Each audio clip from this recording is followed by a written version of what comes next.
sculpture it's almost like a drop of mercury. It has this very reflective and playful quality. Whenever you make work, you want to come from a personal perspective. Building a station, making corporate headquarters, these are very alpha kind of things to do. Like, this is the human endeavors kind of thing. And then we're thinking about, where does that kind of energy come from? Where does that drive come to make these structures, to make these systems? The structures that we're building now are much more akin to the insect world, and things like ant colonies, things like beehives, they work upon cooperation, and these kind of structures are about cooperation, making train stations, making these kind of headquarters.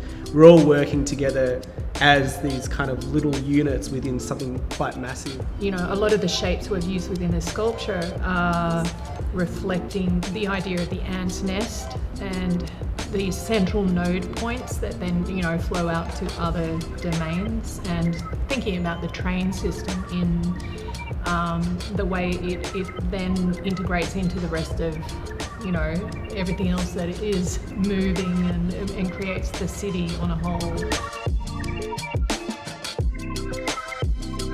We're working really closely with urban art projects. It takes like hundreds of people to make artworks like this, where we're talking about something that's like 6 meters by 9 meters on a wall. So it's the scale is really architectural. Within this kind of process, it's much more like being an artistic director than being a carpenter or something like that. So you have like an idea, we go and talk about it, and we're understanding the limitations of the process, understanding like how this can work within the system. And really there's two parts to the fabrication process of this work.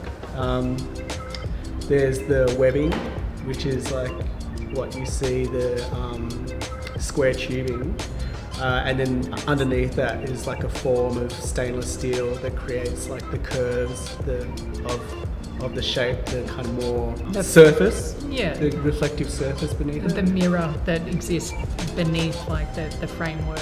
Yeah, with these shapes, there's not just one kind of dome shape.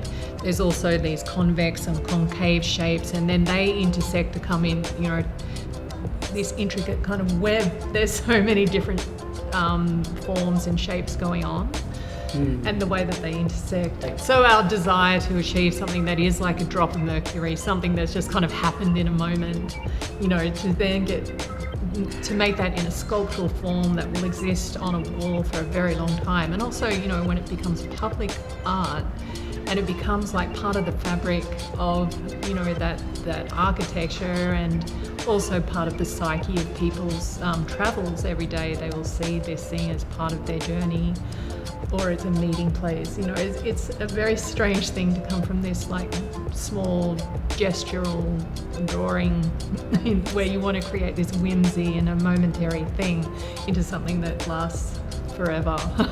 This artwork's going to become part of the fabric of the city, really. Will there be some kind of like slow kind of percolation of ideas, the way people respond to the work? Or is it just going to be like, oh, I'll meet you next to the shiny blob?